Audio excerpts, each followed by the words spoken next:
was letter C in the personnel division, Aaron Truitt activity stipend. There's some questions come up about that needs a little bit more research. So we'll ask for approval of the agenda with the exception of large letter B, small letter C in the personnel division. I approve with that modification. Thank you. Is there a second? Thank you. Is there any discussion? All those in favor say aye. Aye. Opposed say nay, and the motion passes. Moving on to the superintendent's report. Okay, thank you everyone for being here. Main thing I wanted to share tonight is obviously we had an election last week for the school board, and we know that the unofficial election results are in. The reason we do call them unofficial is that it is required by law to do a canvass of the votes for the race, and we actually have voters in 3 different counties, so we have to have canvasses in 3 different counties, which the deadline for completion of that canvas is the 21st of November, which means we cannot seat a new board until after that date has passed, which is why then the new board will take over in December, the December 11th meeting. I just give you a preview that night. 3 different things will happen. Number 1, the very start of the meeting will be the annual financial report of the district that is required by law. That'll happen first, so essentially we'll start that as a separate meeting. We'll adjourn that meeting. We'll re-adjourn a second meeting that will be the reorganization of the board, which will include the swearing in of the new people and election of officers. We'll go through that, we'll close that meeting, and then we'll start up again with a regular business meeting for the month of December. So that's what December 11th looks like. Would like to thank those who did throw their hats in the ring and went out and talked to community members and worked hard to get elected. We would like to thank Doug Klotz, Greg Papin, Nate Wolter, Michael Brannaman, and Tim Keegan for working hard in this race, and congratulate Jeremy Kuntz and Lance Schultz on their re-elections to the board. Lance will serve in the 2-year spot that was vacated by Lauren Murlock. And then new additions, Jason Clark, Christy Meyer, and Suzette Kragenbrink. We look forward to welcoming them to the board. We're going to get them started off fast and furious this week. We're doing hopefully a little learning at the Iowa Association of School Boards Convention this week, and then in our first meeting in December, get them caught up to speed on several things, especially around school finance, and we'll be ready to roll. So again, thank you to everyone who took part in that. And, a lot of people got out and voted. That's a good thing. Very happy with everyone who took part in that. Okay, thank you so much. We don't have any public comment today, so the next part is action and information items. The program division, we have a school highlight from Washington Elementary. All right. Could we have a couple lights on? As many as you want. On it. Tell me what you want. I never remember which. That's purpose. good. Oh, no. Thank Jeez. First shot. All right, I'm just gonna highlight a couple things, nothing specific, kind of some random different stuff. So the first thing we're gonna do is talk about the library update. So we are doing a fundraiser. We're in the middle of a capital campaign fundraiser for an update to our library. Our library has not been updated since 1989. The bookshelves are falling apart. It's not accessible by all students. It does meet ADA guidelines, but it is not very student friendly. And so it just kind of fell at a time that obviously we had another big campaign going on. And so it kind of fell. We kind of decided we could wait to bond again, but that would be a while. And so we thought we'd throw our hat in the ring and see if we could raise $100,000 for new shelving, new seating, new carpet, new projection screen, and a bunch of different stuff. So these are a couple of the specs, mock-ups of what the library will look like. So this is like some stadium seating, as well as this in the reading area.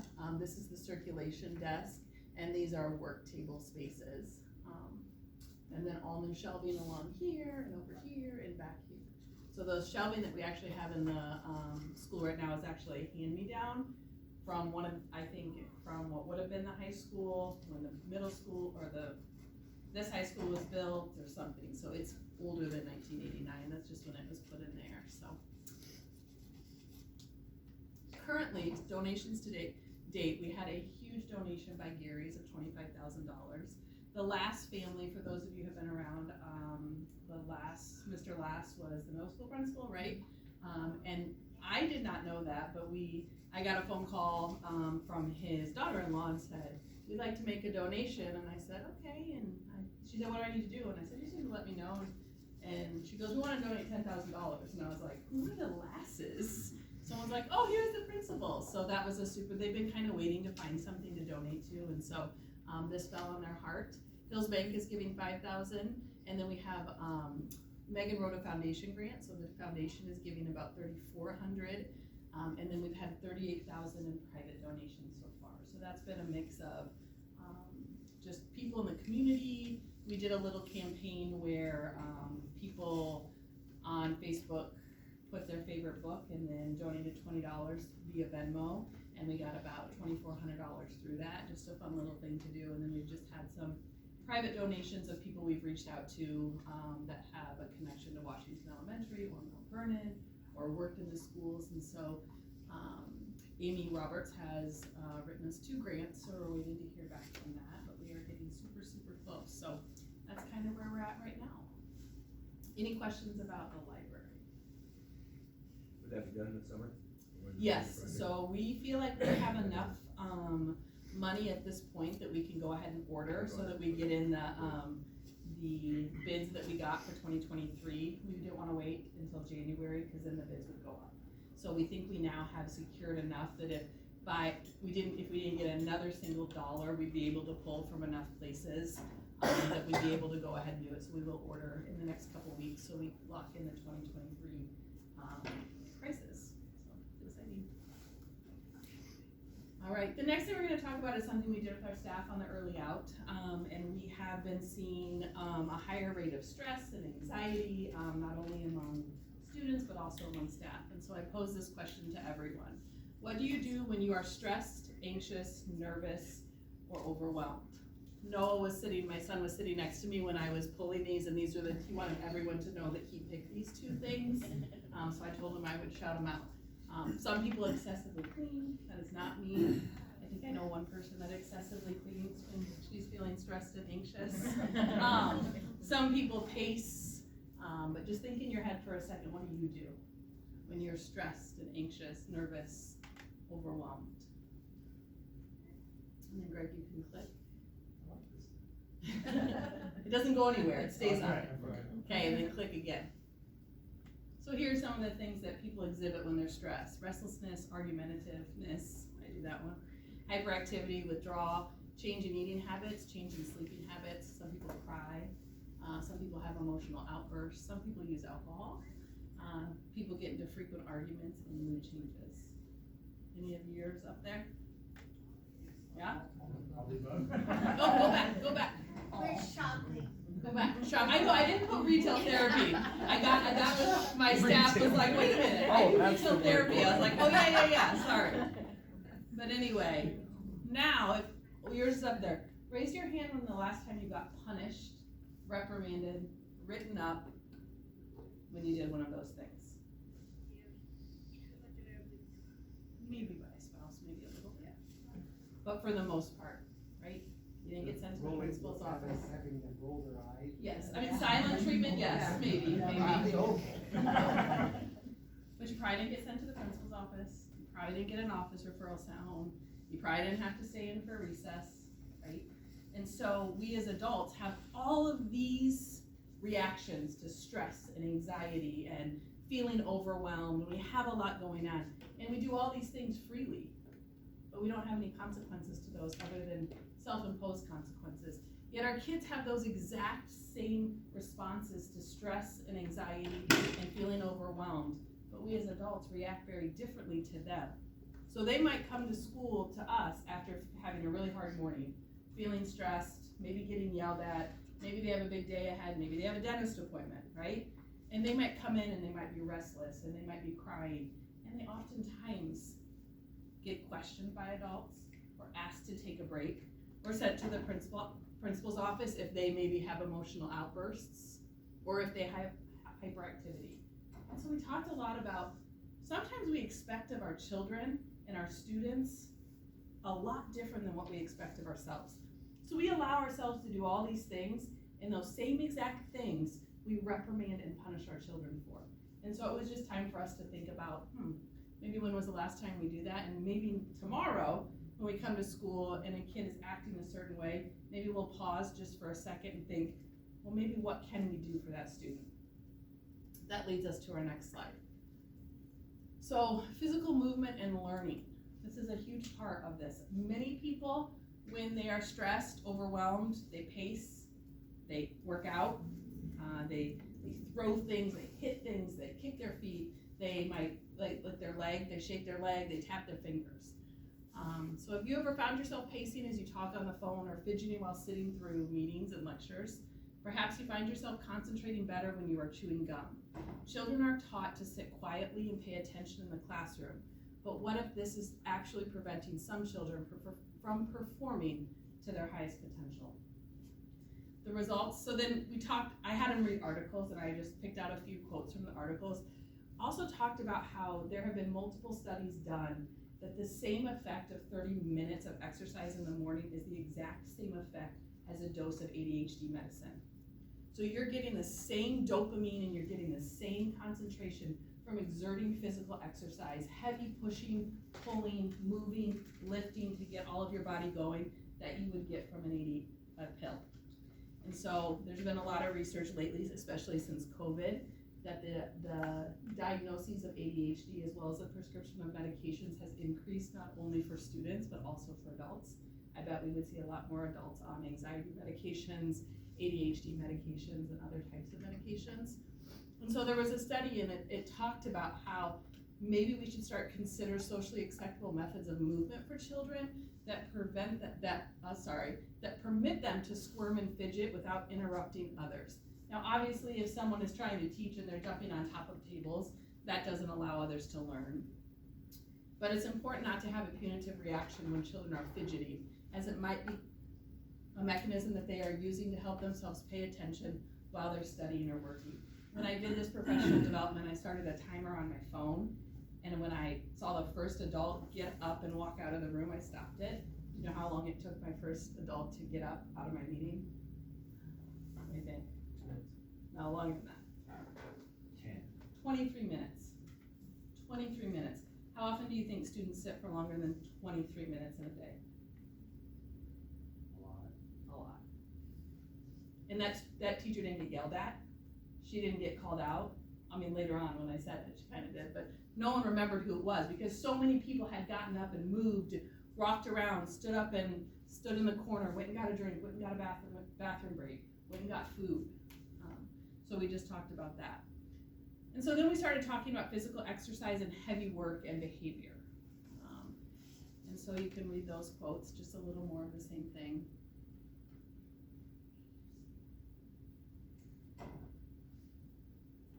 And so then we talked about what can we do at Washington Elementary to really focus in on this and help students in this way. And so what we're doing is we're incorporating heavy work and movement into our days. If you're a parent at Washington Elementary or you see my emails, you saw we put a call out for tree limbs, trunks, sandbags, heavy rocks, that sort of stuff. And that courtyard area at Washington Elementary is kind of dead space because during recess it's not an area where the supervisors can see it, and so we don't really allow kids to play in there. And so we're going to make it into more of an outdoor activity area that you can go with your class. So kids won't be able to use it on their own during recess, but it will be an area that you can take your class, or Jess Fitzpatrick, our behavior interventionist, or our special education teachers can take students out there when they're seeing that maybe they need movement instead of consequence or sitting in timeout. We put sensory paths inside as well as outside. So if you're in the playground, you'll see the jumping, hopping, skipping sensory paths. When students are sent to the office, we're going to try both movement and time to sit quietly. Some students withdraw. I withdraw. So my stress reaction is withdraw. Okay? But some students want to move and can't sit still. And so if we're able to give them those movements, so we have backpacks that have blocks or books in them, or if we have boxes of books that need to be moved, they help us move those. We didn't keep track of that.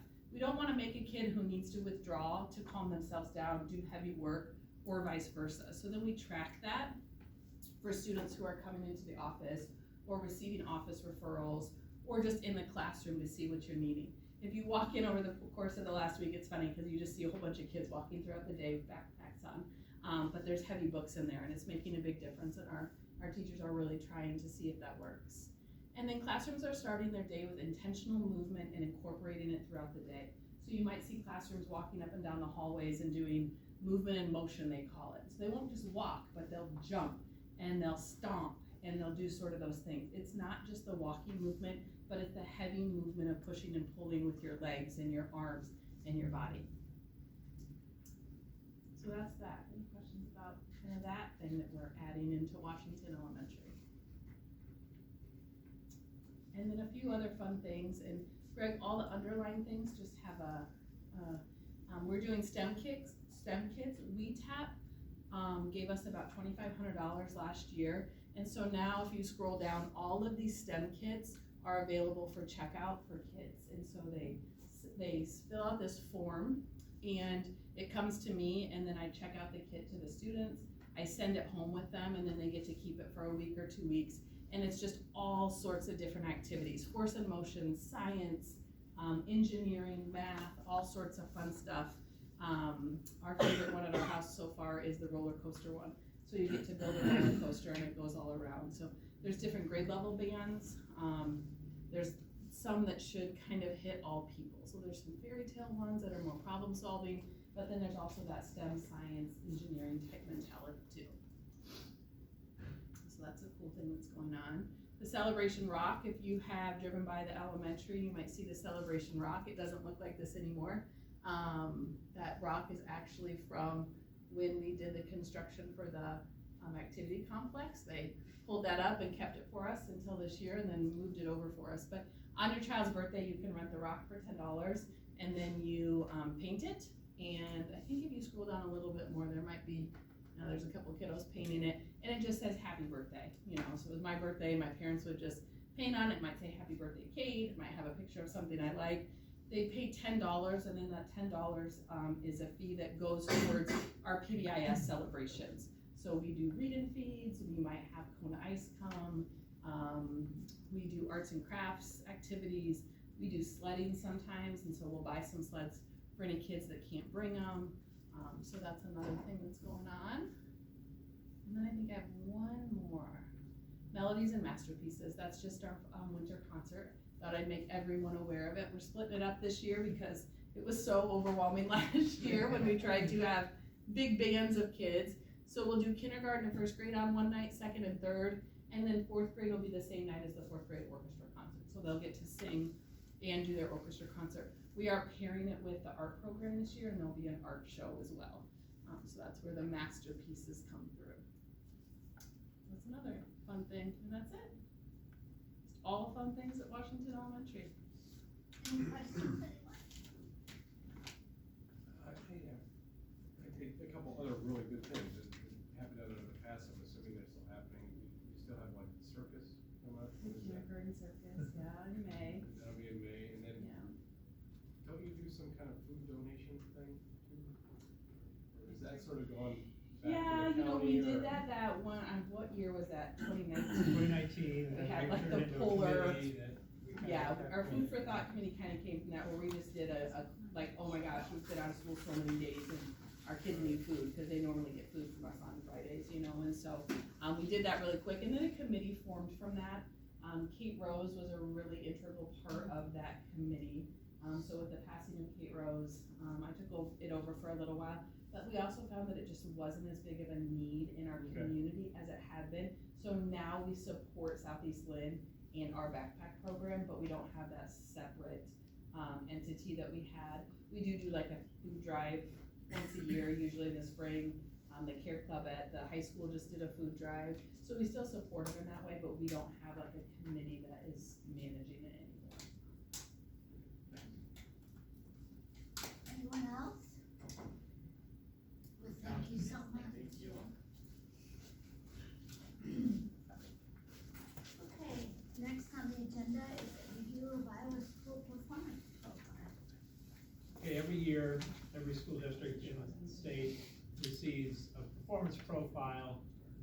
many different areas of instructional and non-instructional data.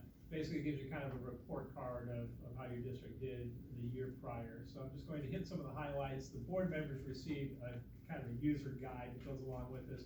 We could spend hours on this, so we're just gonna kind of hit the big picture and give you an idea of what this looks like. This is available to the general public just by, if you just Google Iowa School Performance Profile, it'll pop up and it'll give you a drop-down option to basically go in and look at the performance profile of any district in the state. This is going to focus obviously on us, and I'll do a little bit of comparison, not a lot, but, I'll hit what I think are the important parts. I really can't see and I really would like to. Steve, can you turn off another light?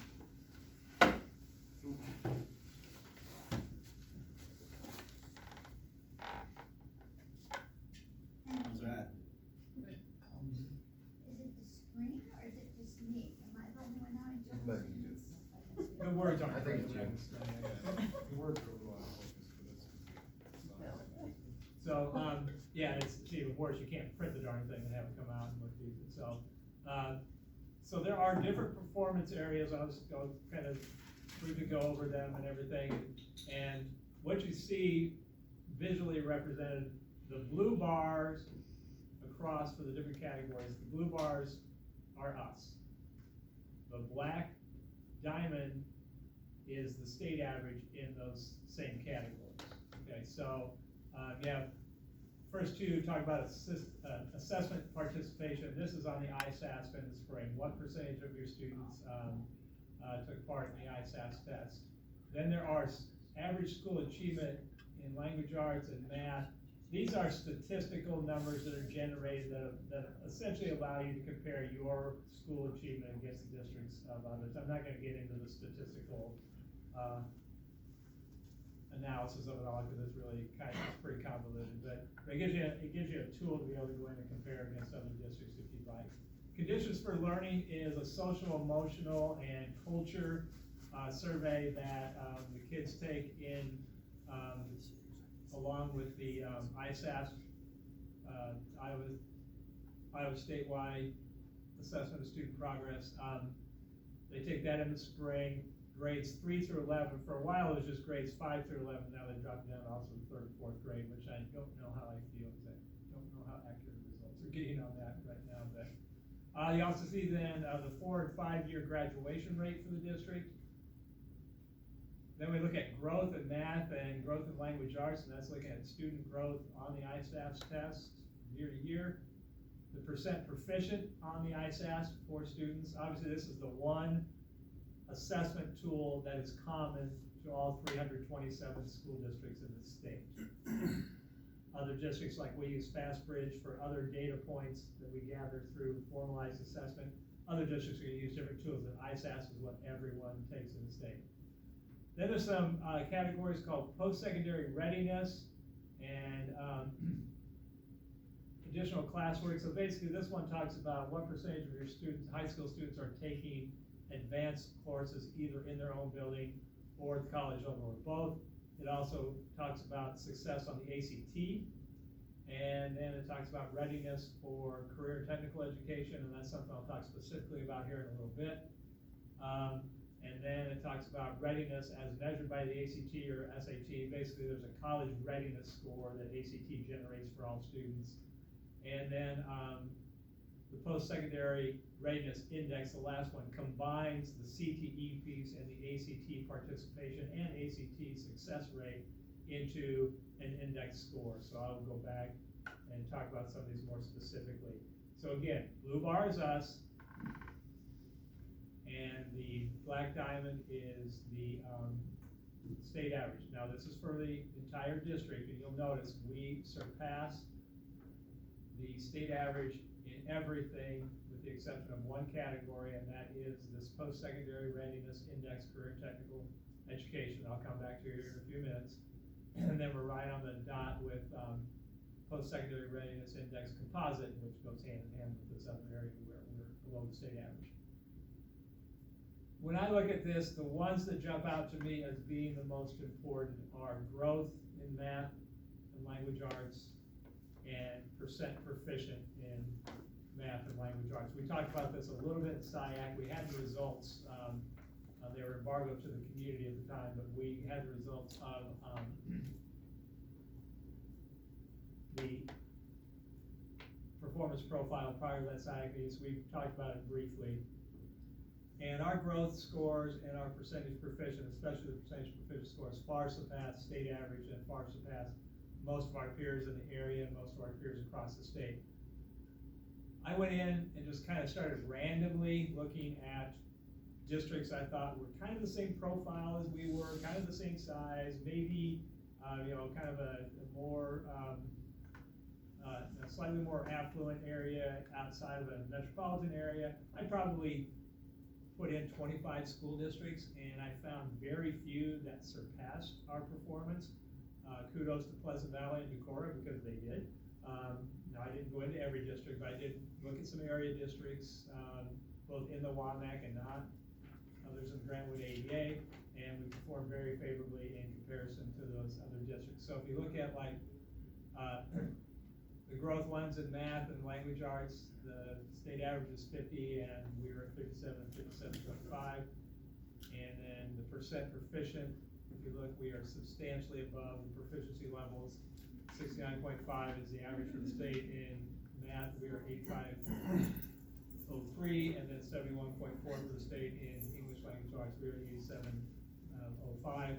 This goes along with the ISAS results I gave you in the meeting in September. The darn thing that kicks us every time is this lovely post-secondary readiness index, career and technical education. So if you go over the little question marks, it tells you what exactly does that mean. It says it's the percent of career and technical education concentrators. What that means is what percent of our students at the high school take at least 3 CTE courses. How many of them took at least 3 CTE courses last year? That answer was 45%. We've had this same score for several years now, or kind of the same range. And we're asking ourselves, what can we do differently? The best description I can give is that in a lot of ways, Mount Vernon is a liberal arts leaning kind of school district, in that we put a heavy emphasis on the number of elective courses we offer in our core classes, which is fairly unique for a school our size. And obviously we have flourishing fine arts programs where oftentimes, instead of taking career and technical education classes, our kids are taking 3 music classes.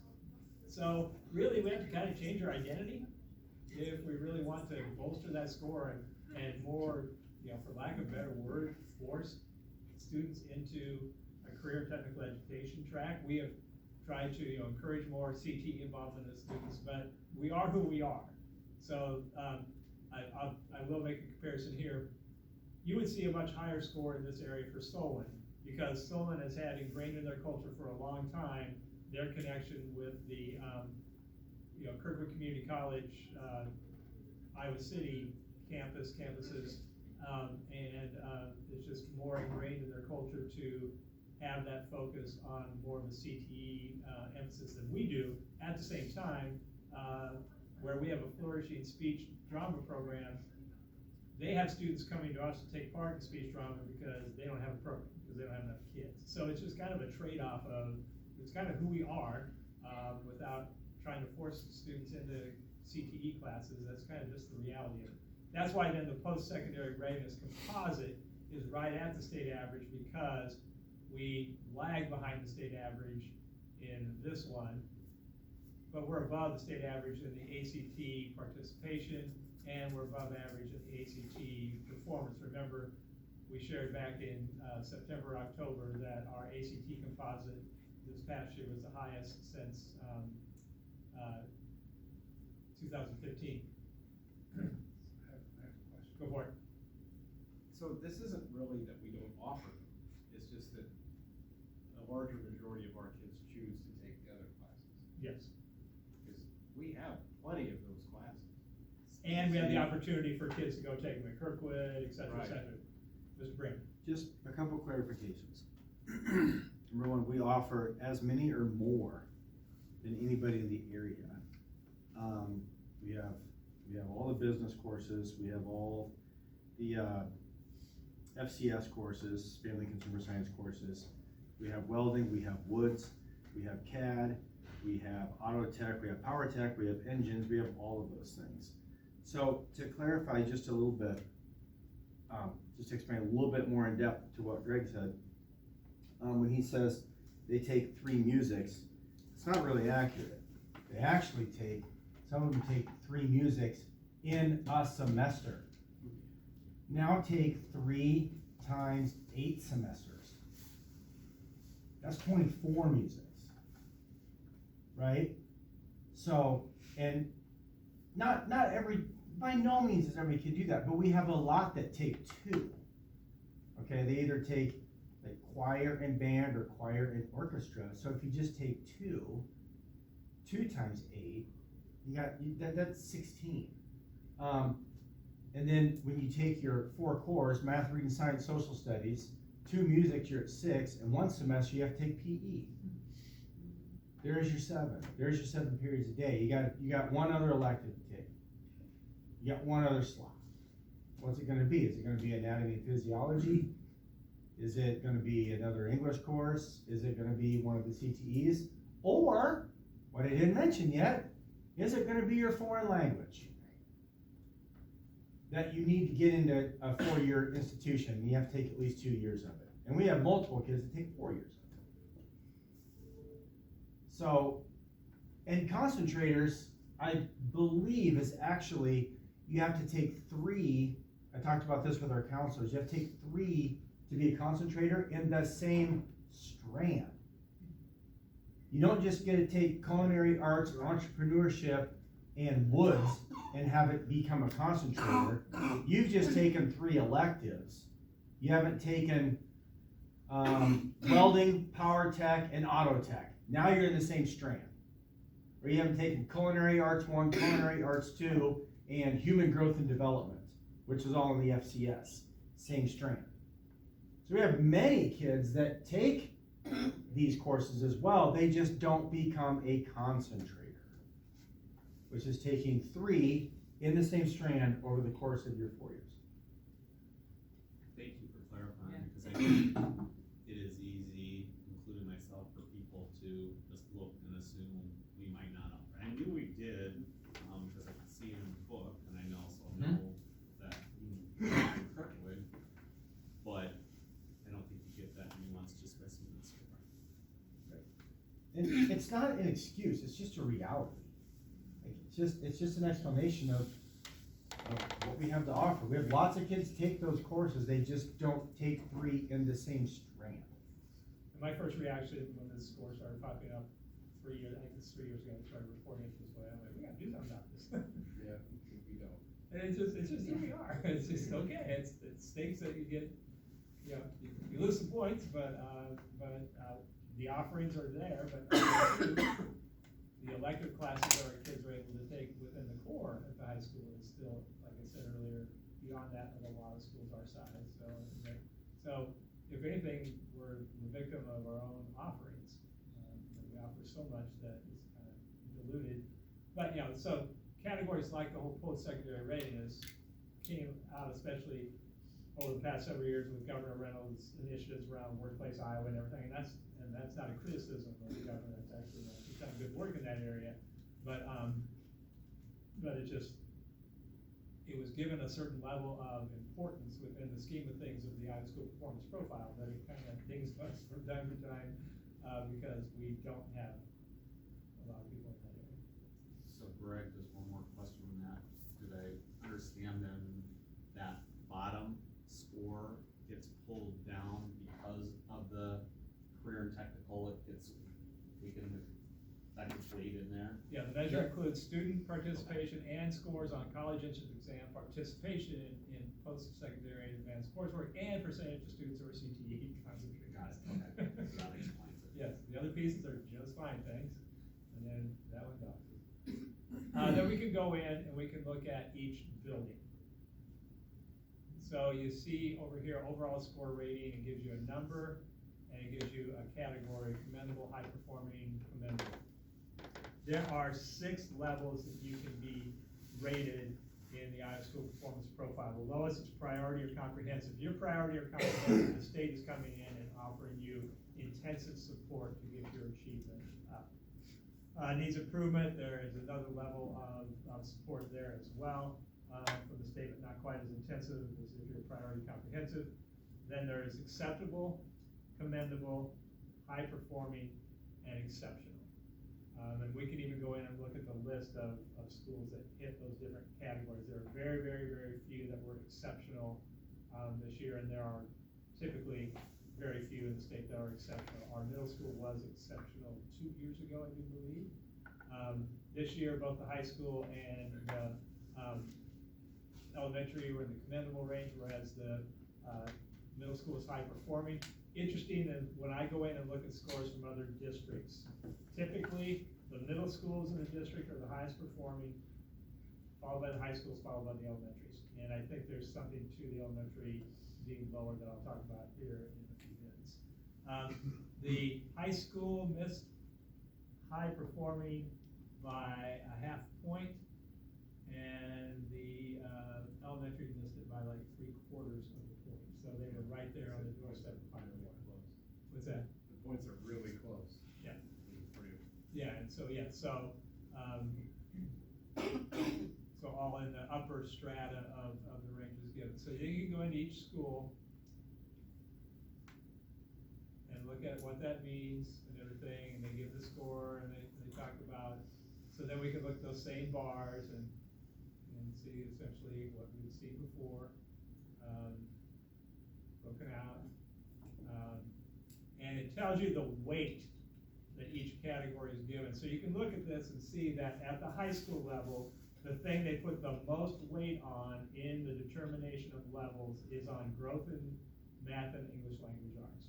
So you can see that's 17.44% of the score. And then it goes to the conditions for learning and post-secondary readiness composite as being the next highest. So the second highest percentage is in that composite score that then causes us to drag down those points. That's the only thing keeping the high school from easily being in the high performing category.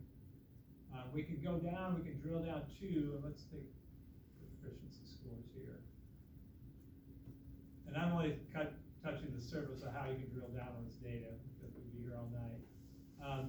You can go into the data and you can look at then performances and potential gaps in learning for certain kids.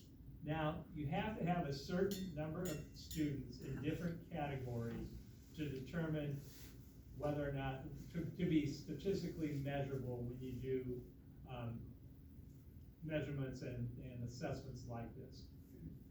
We do not have enough students in any race category other than white to be countable to make the results statistically significant and reliable.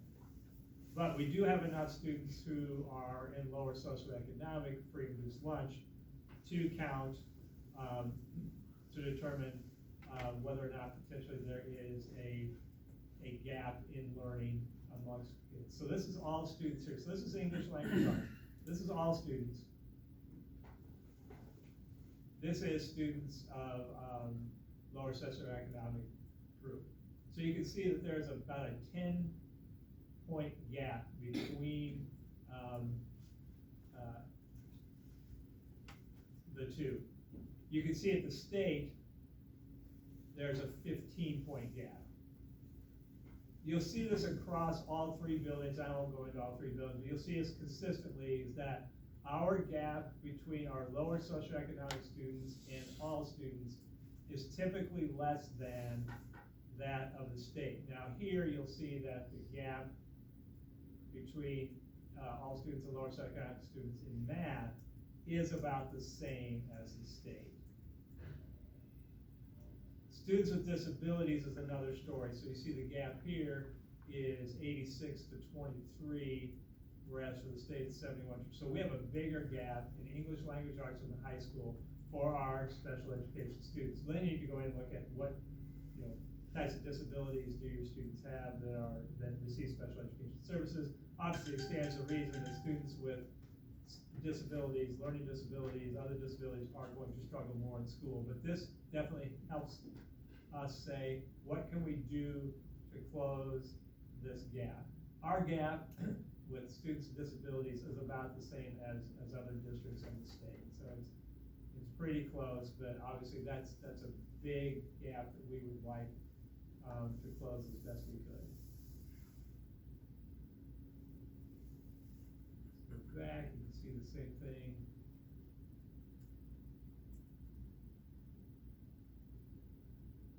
Go back more. Same thing for the middle school, you go in and dig into the same data. If we look at their weighting, you're going to see that the greatest weight they put on is on the conditions for learning, is given a much higher weight than it was at the high school.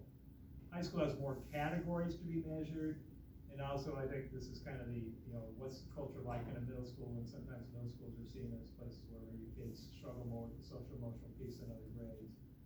So there's high emphasis on the conditions for learning, and then also again, the growth in math and growth in language arts. So obviously you can see a growth theme here, that the state is expecting the thing that should be measured most by districts is growth versus even proficiency scores. So you see that the weighting for, the percentage weighting for proficiency is only 6.75 for each of the two ELA and math areas, whereas the growth is leaned on much harder. Again, we can go in and do the same thing here with the middle school and look at the gaps. I have about a 10-point gap there in English language arts for poverty. You've got a 14-point gap here in math. So we know that our kids are more tightly aligned in English language arts than they are in math at the secondary level. You see that the students with disabilities perform a little bit higher at the middle school level, so the gap's not quite as big, but it's still a gap that we know needs our attention, and why we put a lot of energy in professional learning around literacy and math and doing what we can to support special education students. Elementary, same thing. You will see that their weighting, again, puts a great deal of emphasis on conditions for learning and then growth in math and language arts. Here's my one concern with the elementary, and I think this speaks to why, when I look at all other districts, middle school has the highest scores, typically followed by the high school, followed by the elementary. That is a big percentage to put on conditions for learning, when half the time I don't know if they truly understand the context of the questions that they're being asked.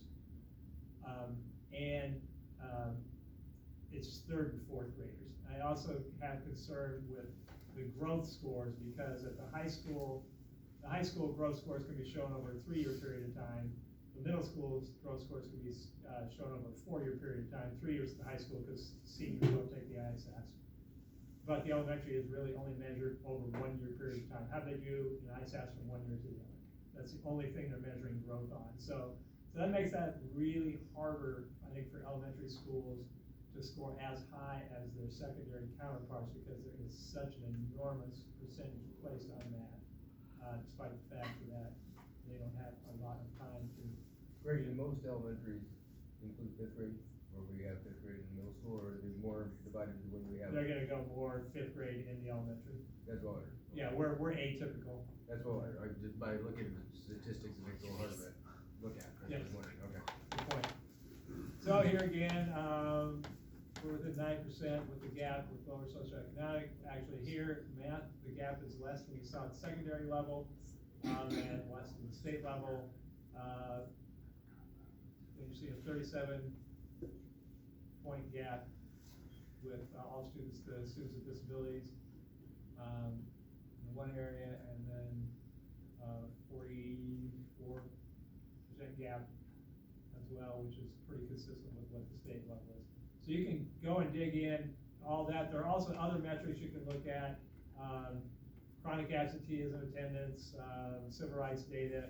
a lot of this is really not as critical for us because, like, for example, civil rights data, we have seldom, if ever, any civil rights violations. We do a civil rights report every 2 years as required by federal law. And it's just, most of the time our answers to questions around whether or not there've been civil rights violations in students' behavior, the answer is usually 0. We have very few suspension or long-term suspensions or expulsions. Our staff retention is very strong, et cetera. So we can look at those other metrics, but and then there's a little deeper tool going into achievement gaps. But what this tells you is that overall the district continues and all 3 schools continue to perform at a high level. This is again a profile higher than most districts would see, with the exception of, there are others out there that are higher. Like I said, we can go in a little deeper and we can look at the schools that score in different categories and see who are the exceptional schools, and if we like to reach out to them, pick their brains about what allowed them to perform at the level they performed. We can do that. I actually talked to the chorus superintendent a little bit at a conference a couple weeks ago when I saw that they were high performing in all three of their levels, and so he and I can have greater conversations on that here in the near future, because they're not horribly different than us profile wise, size wise, community wise, and everything. So that's worth the conversation to have. So that gives you just kind of an overview of this. Like I said, for those in the community, you can easily go in website and dig into this more, and if you ever want to have conversations about it, we'd be glad to speak with you about the data. We are, if you see the one category where it says ESSA support, every student succeeds act support, that we were identified as targeted last year due to the performance of a group of special education students in the area of reading. Also, one of the things that, the only reason that we ended up being targeted too was, if you look at this other category, so you see that our assessment participation for the ISAS this last year was 100%. Last year it was slightly under 100%, and especially under 100% at the high school, where we had 2 special education students who didn't take the ISAS test because they were in the middle of health and mental health crises that precluded them from being able to take the test. Not having those 2 students take the test cost us 10 points, which was the difference between being targeted and not targeted.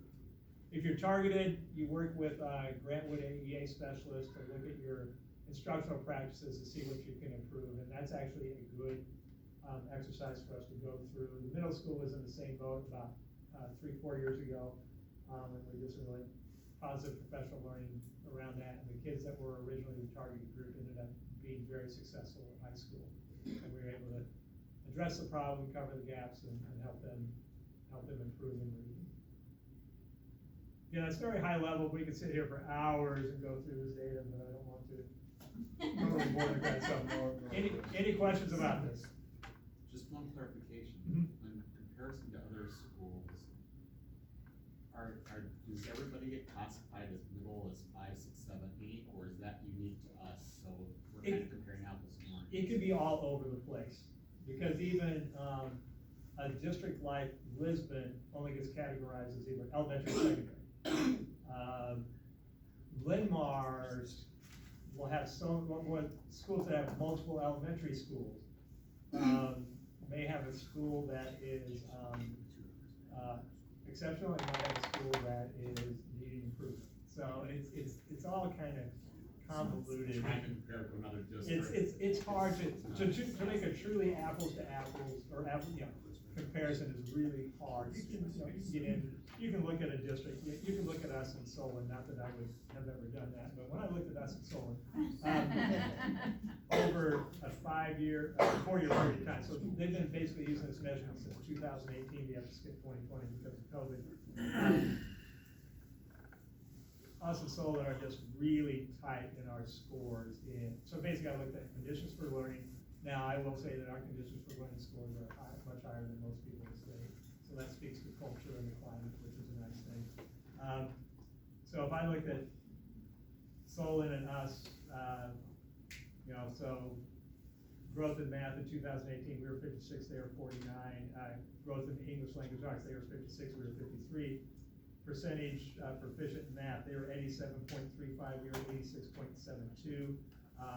Performance, or excuse me, proficient in language arts that year, we were 88.81, they were 88.61. If you go through the 4 years of Solon, we're just right there with each other, because that's a pretty comparative, you know, size, location, socioeconomic, you know, our free reduced lunch numbers pretty close to theirs, just slightly lower.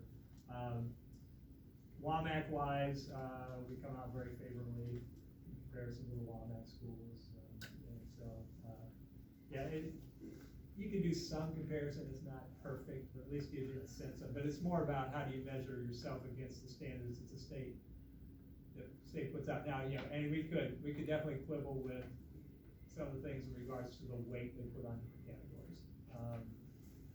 Because I think that CTE concentrated one, I think is tad unfair. Like I said, if that wasn't in there in the high school, we'd easily be in the high performing category, most if not all years. And I do have concerns with how they measure growth only over a 1 year period of time where, you know, Bill makes a good point. Other school districts might look better in that category if they'll measure for the 2 years to show growth instead of just the 1. So, but it is basically our report card. That drives decision making with our professional learning and our focus on our curriculum. I have a question, this is more of a future question, so if we were to build another building in this pre-K 1 to 2, would they even be in this? Because they wouldn't have any. They would not be measured. They would not be measured in the proficiency or growth categories for sure, because they would not have that data. Yeah, I'm assuming they come up with some kind of score for every building. Yeah, so I'd have to I'll ask CPU what happens with them, because they've got a primary, I have a meeting with their superintendent next week, so I'll ask them about that. So if we have, Jeremy's point, or like someone that has an intermediary school, like there's 4 or 5 or whatever, 5, 6, they cut it by school building. It's weird, because yes and no, because I'll dig in and I'll see some, I don't know if I have it on here, I don't think I do. It'd be a lot bigger, like Prairie has on several schools that are just 2 But like- grades or 1 grade. and some- But like, I think if I look at Solon's specifically, so they have an elementary score and they have a, Intermediate. intermediate They score. and I have think they're 4, the exact they same have 4 score. schools. It says at the bottom of theirs, they had to combine their scores because they don't have enough kids in the scoring. Okay, so that's, because, so if you look at theirs, it'll be the same, but if you go into like CCA's, all their elementary scores are gonna be different. It's really, I should probably do more homework on this, because it's really kind of, I don't know if you. Yeah. No, More but- important about what we're doing. yeah, it's more important about how do we, you know, how do we measure up against the standard that the state is putting in place? And they do make changes to the weighting in different areas over time, so the 1 year, 2 years ago, everyone's categories were much higher.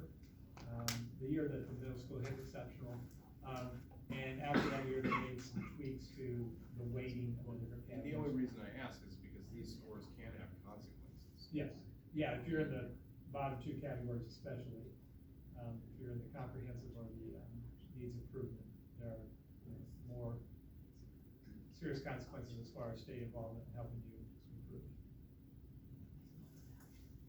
Any other questions? If y'all wanna see my 9-year-old granddaughter's 4th grade teacher, their school was exceptional, and the Des Moines News did a video feature on it. Kate Mitchell and Ames, which is, I think they have 21 different languages spoken amongst the children that go there. They don't teach it, that's just. what exceptional they're all on coming their in. own, right? It is, it's kind of on about half free and reduced lunch, so for them to be able to do that is pretty impressive. Yeah. So, Okay. Anything else there? No. Okay. well done. Moving on to, Hey, Steve, could you turn on? Yeah. the superintendent search update.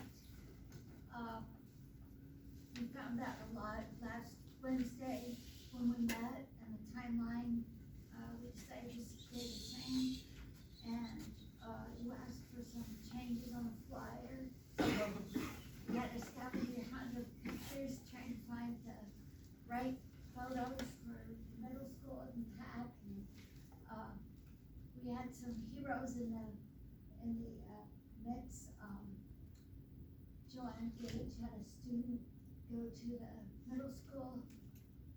What time did she do that, like 3 or something? Sometime in the afternoon, the day And was needed. we were waiting for the shadows to get right, and so, they took another picture because there just wasn't one that didn't have a lot of shadows in it, and then,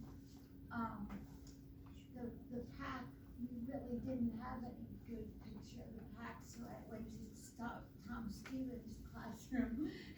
He looked up one and we cropped it, so we got the pictures he asked for, and then, we had an Oxford comma, dilemma of, my English learning, which was not to use an Oxford comma, and,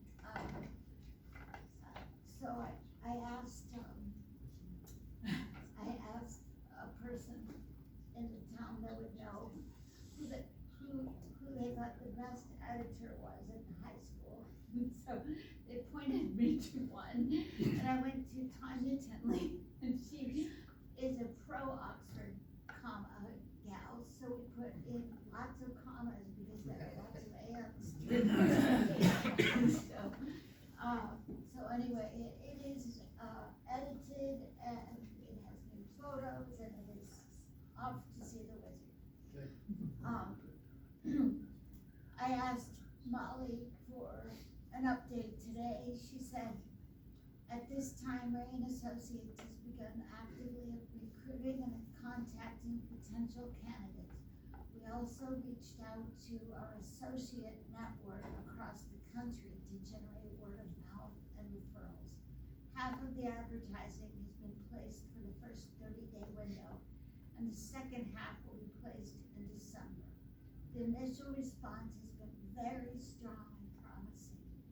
We look forward to seeing this search progress. Thank you, Molly. So that's the update, on the, superintendent search, and thank you for all your work on Wednesday. And I feel good about how we did that. Any questions or comments? I can tell you that in a conversation with, the Grant Wood director last week, he thought that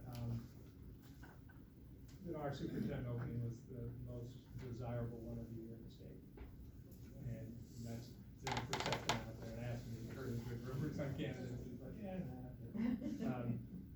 But there's a lot of buzz around it. It'll be interesting to hear at the convention this week, what people have to say, so that's good.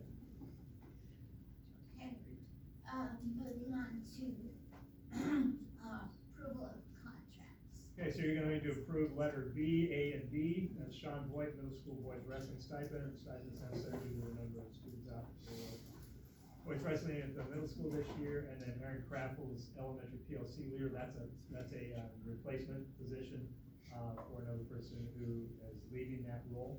So we vote on those two. We approve the two contracts? Second. Is there any discussion? All those in favor say aye. Aye. Opposed say nay. And the motion passes and the contracts are approved. Moving on to the facility Can I just add, division. is the Aaron True one gonna be something we will discuss during the That- time? We're not gonna worry about it? We're not gonna, it's off the agenda. Okay. The facility division, an update on the activities conference. So just very briefly, the one thing that is different since the last time we met is there's been an extensive amount of, landscaping work done. If you have not been out there, I encourage you to go out there and see the amount of landscaping that's being put in, especially with the focus on the area between the home bleachers and the, Stonebrook neighborhood. That was something that we put a great deal of energy into to try to make that as aesthetically pleasing as possible to people that are backing up against the bleachers. We also are still looking at windscreen options for that opening there above the fence, and, we're working with a local vendor on that. And hopefully that'll get into place, here fairly soon. They are out doing, they continue to knock away the punch list. They probably are through a good 75% of it. One thing you would be seeing this week is, concrete work going on to replace several of the cracked tiles that are out on the, halfway from the activities complex toward the Stonebrook neighborhood, today. So, that continues to move along well. We are meeting about every 2 to 3 weeks as needed. Monetarily, we're gonna be right at where we said we'd be last year when we met with you, our guess of what the project would cost.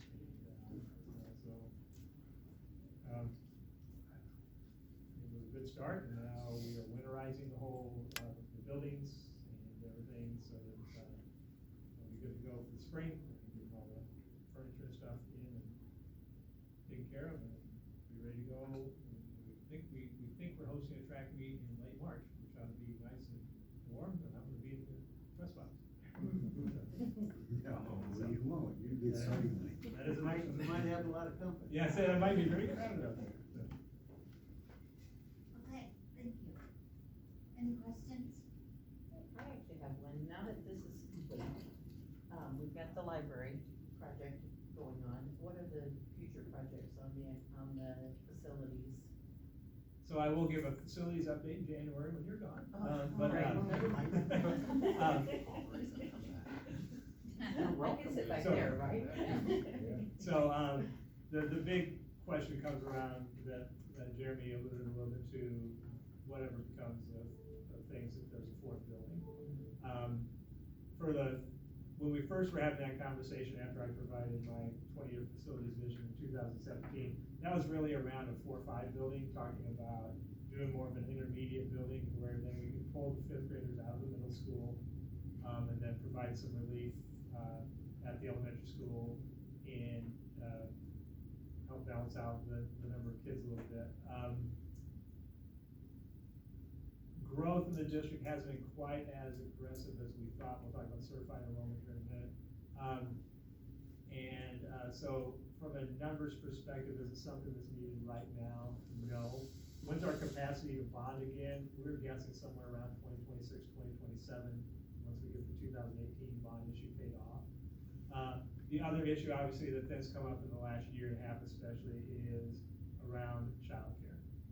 And whether or not the district, the community wants to try to make a commitment toward establishing its own childcare facility that may or may not be on the district's campus.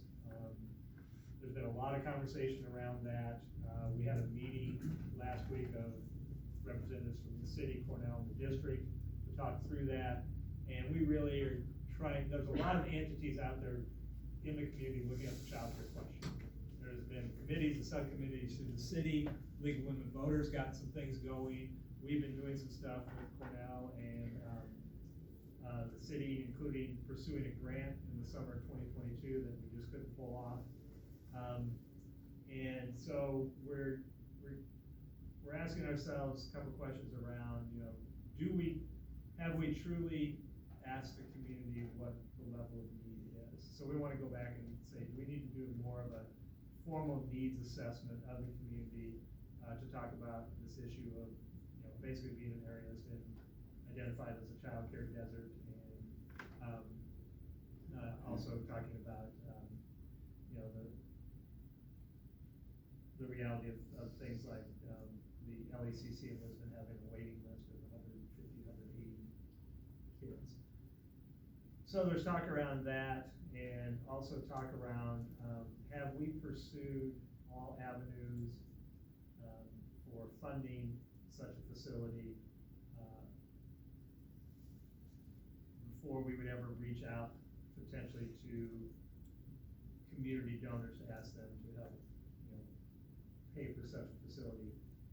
We've done our research to know that as of today, a 7,500 square foot facility serving about 100 to 120 kids would cost about $4 million.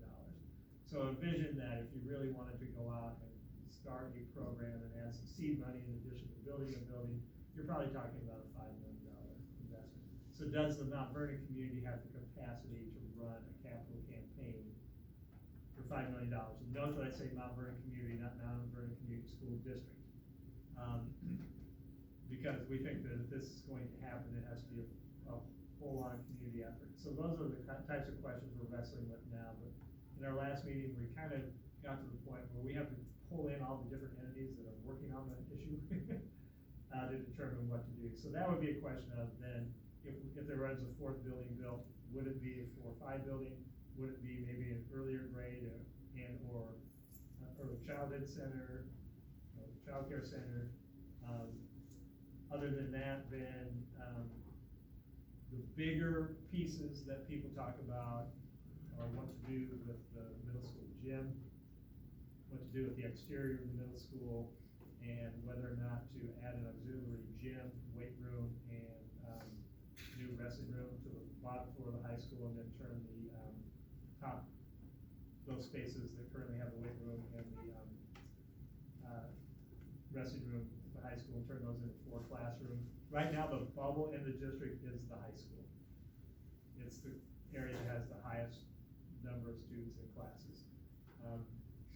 The new reality of open enrollment, I think, is going to always impact the high school the most, where they might see, where high schools are gonna be facing the most volatility with kids who may move more spontaneously because of how the rules are right now with open enrollment. So you have to look and say, are we equipped at the high school to be able to handle class sizes? But again, we don't have the capacity to bond for another 3-4 years. So there's gonna be a lot of time for a new superintendent to come in with a new 20-year facility vision. Besides that, we do have a working list of items on, anything from the purchase of new mowing equipment for the buildings and grounds crew. Buildings and grounds crew desperately needs a new pickup. We have talked, Michael and I met 2 weeks ago with the Director of Transportation to talk about our expenditures and plans for upgrading our bus fleet, upgrading our suburban fleet, maybe replacing suburbans with some vans. So those are kind of the bigger rocks, and other things like renovation of the middle school bathrooms, renovation of a couple of the kitchen areas, are all kinds of things that are on the list that basically have prioritized. So there's about 40 items on the list right now. Thank you. Sorry, guys.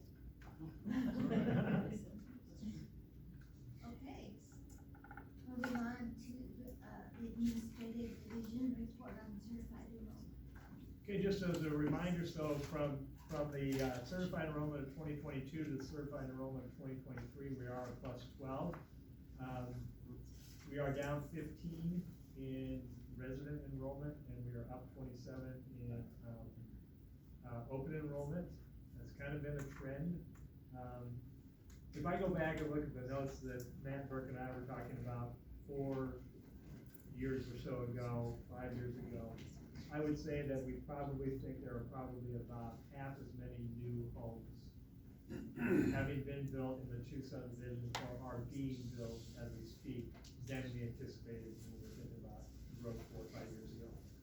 The cohort survival rate data that we get from the state shows our growth rate is pretty much flat to trend. This is just a tick down, but it's going to eventually come back up a little bit. But that open enrollment continues to be our kind of our backstop. So if you go back, I gave this to the board, let's do, for the sake of the public share real quickly. In 2019, our certified enrollment, our total number of students served was 1,357. This is all students in the building with the exception of, in our buildings with the exception of the preschool. So add another 50 to 60 for preschool. So it went from 1,357 to 1,340 from 2019 to 2020. From 2020 to 21, we went from 1,340 to 1,358. From 21-22, from 2021 to 2022, we went from 1,358 to 1,357. And then this past year, we've gone from 1,357 to 1,369. So that number's remaining fairly constant, a little bit up, a little bit down. Again, like I shared, right now, the largest classes are at the high school. So continue to watch what happens if larger classes at the high school exit, what comes in to replace them at kindergarten. Right? That is a certified enrollment that was given to us by the state in October, from the October count day on October 1st. Obviously, that drives the money we get from the state, so A+ is good. So we'll take +12. And now the next big question around finances will be what level of supplemental state aid the legislature gives us, come this January, February. We have some guesses, but we don't know what that will be. So that gives you just kind of a brief overview of enrollment, over time. Again, resident enrollment has been flattened down a little bit over that period of time, whereas open enrollment has remained kind of a constant, staying at a pretty good level for us. As you see in your packet, you've got 3 new open enroll in last week. Okay.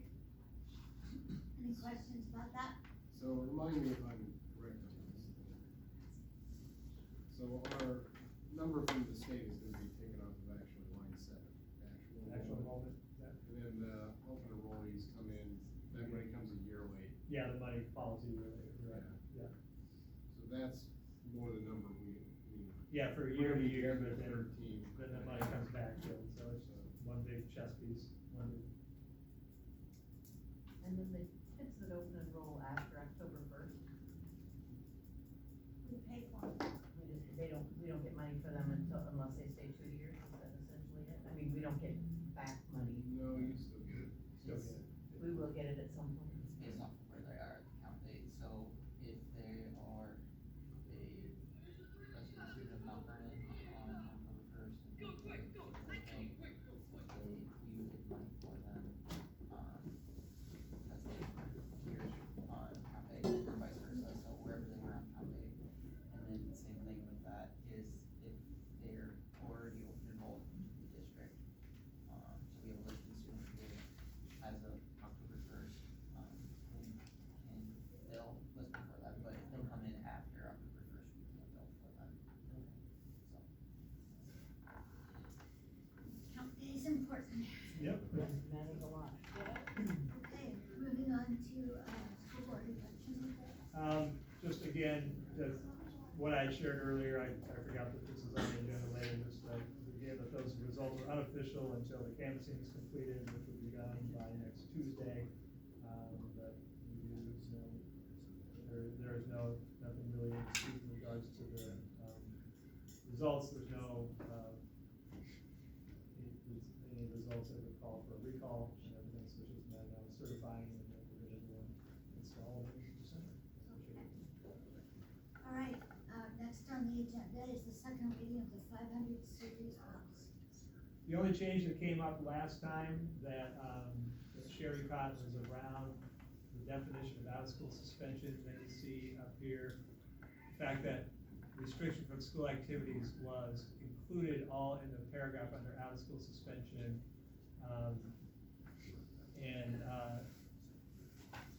I went back and looked, and I did have the verbiage exactly as the state gave it to us. I actually reached out to IASB about that and never got a response. So what I did is I broke out to delineate clearly what the definition of out-of-school suspension is and what, restriction of activities. So those two should not have been together. We can restrict students for out-of-school activities for certain reasons, but if a student is suspended out of school, they do not participate in practices, they do not go to class, they do not participate in activities. But we can have as a, remember this is in the policy around,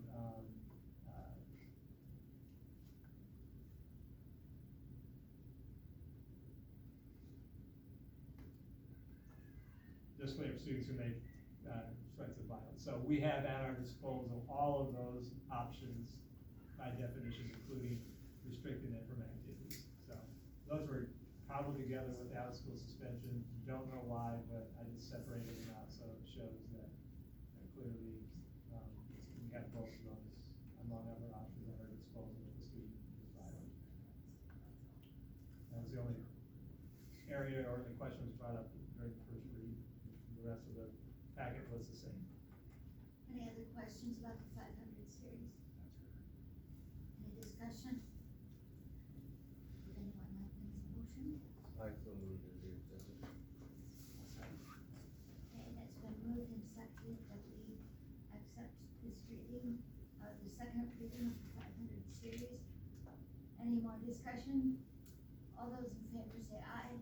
Aye. Opposed say nay, and the motion passes.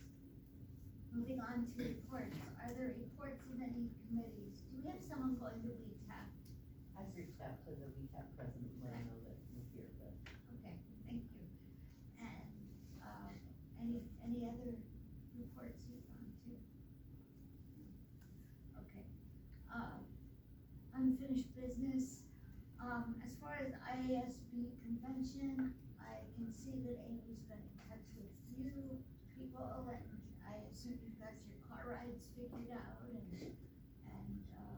you'll welcome our good input. Is I reached out to Amy because I'm more than happy to be a delegate, but I don't know if the board has to approve me being a delegate, or how that works, because I know that Okay, because they have the delegate assembly down there on Wednesday, and I'm more than happy to go down there and do that, but I don't know if the board has to elect me to do that, okay. or. I so elected. We may have. It's possible that we had to send in a name of who was the delegate. Do you think that's true, Well, I think Sharon? Amy said You it. don't think so? I don't remember anything. Well, just in case, Amy said that, I moved. just in case, Bill knows that you'd be a delegate. I second it. And Lance seconds, is there any discussion? All those in favor say aye. Aye. Opposed say nay, and I'll abstain. we And I elect say nay, you're just when I left. we elect you to be the delegate. Thank you for, agreeing to do that. That's quite an offer. I've done it before and, more than once. I've never done this, so I wanted to be Yeah, so- interested to see what exactly they do on that day. Yeah, it's quite a process. So you may never do it again, but. Maybe it might be a not it moment. And an update on, standards-based practices. So board members, I put in your packet just a timeline for the EVR study that, we said that we would embark upon. It would be completed by Dr. Matt Townsley from the University of Northern Iowa between January and March. We don't know whether we'll do the, report to the board in March or April, just because we're eventually, I don't think we'll do it tonight, but in December or January, probably January, we're gonna have to figure out what to do with the March board meeting, because it's on the Monday of spring break. That would impact, I know he's not available on March 13th, which is the date, I think, for the meeting that he originally put on his timeline. So, that just gives you an idea of how he's going to, first will be surveys of students, staff, parents, and then he'll come and do on-site focus groups. He'll offer focus groups. He says he'll be here for a couple long days, as he puts it. He'll do some first thing in the morning, he'll do them at night. So he'll provide a draft of a survey to the administrative team here right after Thanksgiving, and we'll look through it and give our blessing if it's good. Matt is one of the foremost national experts in this area, and one thing that I told him again in a meeting that I had with him last week was to push our thinking on how we do standards-based practices that we've been embarking on, for the better part now of 8 years. And so we look forward to hearing what he has to say, and you'll have the opportunity to hear from him personally in a board meeting, and ask him questions through this research from the survey focus groups. Lance, tell me about, do you want to pull anything from the consent agenda? No, I motion to approve the consent agenda, all the consent agenda. Second. There's a second, is there any discussion? I do want to point out one thing in there, it's number 8, return to learn plan. We are required now to update the return to learn plan that was originally written during COVID every 6 months. And the reason you do that is, it needs to be updated if you're going to receive any more federal funds. Well, we're done giving federal money in COVID for 2 years now. So this is really just kind of this is a placeholder in case there were to be another outbreak and new federal funding would roll in. That return to learn plan needs to be updated. So I went in and just essentially changed all the items that basically just brought everything up to date. So like, for example, there was reference in the, last version of the plan about mask mandates. It said that it basically gave information about, on such and such a date, the Iowa legislature voted to eliminate all mask mandates in school districts, et cetera, et cetera. So the plan is up to date, just in case the feds came with more money for us, but we doubt that'll happen. Likely, the return to learn plans will be dropped in their totality, in the next year, because the money is about dried up. But we have not received COVID money for well over a year, because we didn't receive that much money because of the socioeconomic status of the district, and we got a lot less money than a lot of other places. So it's just in there as a, in case of a rainy day, we have it covered. Okay, any further discussion? It has been moved and seconded, all those in favor say aye of approving the consent agenda. Aye. Opposed say nay, and the motion passes. Moving on to the board calendar, I'm especially curious about the December meeting. Do we have any more choir concerts or anything on December 11th? Is that the elementary one? Yeah, I do think the elementary has a board meeting on I it. definitely like to go. What time is that? That- What'd I say, sorry. I I know, I read it too, and then I know I have to go to 6 o'clock. It's the kindergarten, first grade one. It'll be over by 7 o'clock. They're, yeah. So, It's also a really long meeting, because it's like, We're gonna try to keep the business one short. Because, I mean, we're gonna try to keep the third part, obviously the financial overview, you know, that'll take a little bit of time. And getting, it shouldn't take that long to do the, oath of office and election.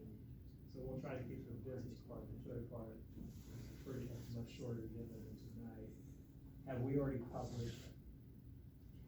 That date is our annual reporting date. We have to do that 30 days in advance. Okay, so are we looking at a date change or a time change? 7:30. So we have to probably push it to 7:30.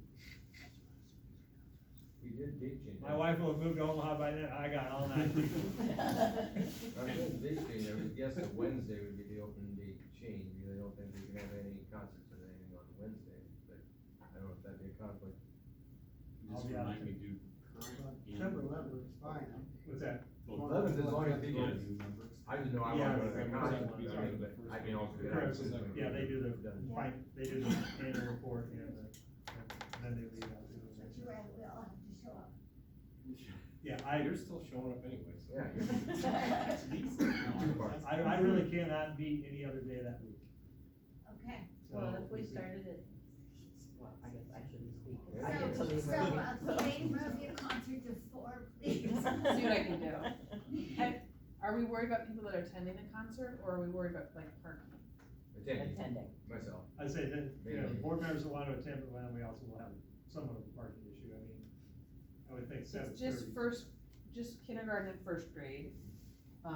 And last time we had a lot more, so it'll be, you know, like half the number of people as last time. It'll still be a parking issue, but not nearly like it was last time. Bill, what would be a comfortable time to start? Like I said, last time, I think, I remember the same type of thing happened was, you guys just tell me I can just come in when I got done, which is fine with me too. I'm not that concerned as long as we have the forum we need, things that way. I don't mind coming and do it later, I just don't want anybody to feel like I'm spending it for any reason. I mean, because I was actually gonna say, let's start the December 11th earlier, and then I forgot about the concert being on that same day And too, was so. someone else going to the concert? I don't know if Denise is or not.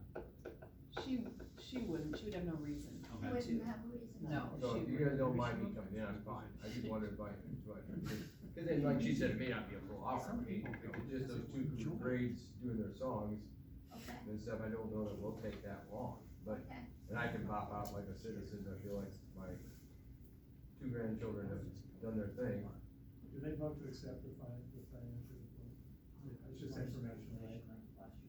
Right, so there's nothing actionable in the annual report, which is the first part of the meeting, which will probably take 20, 30 minutes tops. So that's the case, then Just I realize if I you're can too go. late, we're Yeah. I'd be the president. That's what I was thinking. Yeah, yeah. I have a feeling I might come back to some, So do we just wanna stick with the date and the time? that's fine. I mean, as long as it's okay. Unless it works for everybody, I'll do whatever. Okay, And then I think we as a board also have to like approve the minutes of this meeting and anything in between, right? So there's just that, all those leftover stuff Yep. before we're done. Jason, is that okay? That's good with me. So there was there's been an updated, the latest quarterly policy primer has come out with just a handful of policies. I deliberately did not give that to this board tonight because, I didn't want one board voting on it first reading, the other one second reading, and I also thought it'd be a good learning opportunity for the new board, so I'll bring that policy primer stuff to the, December board meeting. The one thing that's in it is they did put together a regulation to accompany the, policy around violent students, so.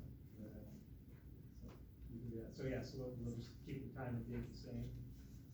Okay, and maybe on your second or third meeting, you could look at the dates of the. Yeah, I think we wait until, I think we get to January and then we decide what to do about March, because we don't have March. So yeah, we don't go any further than that tonight. So, any suggestions here on what we should do next? I would move that we adjourn. Oh, I would second that. Sadly, is there any discussion about But that that? is sad. All those in favor say aye. Aye. Opposed say nay. And we are adjourned. They said it's fifty, if you want to stay for a second, make sure we're Convention. figured out what we're doing. Yes.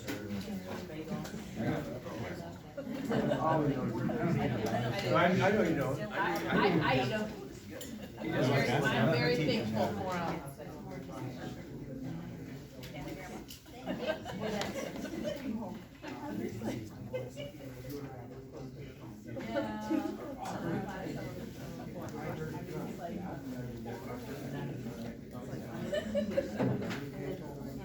You guys are going out to New York.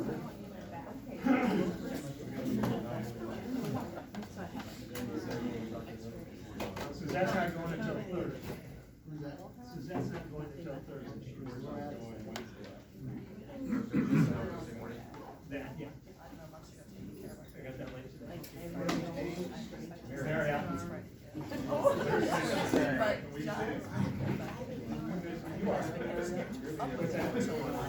Well, as long as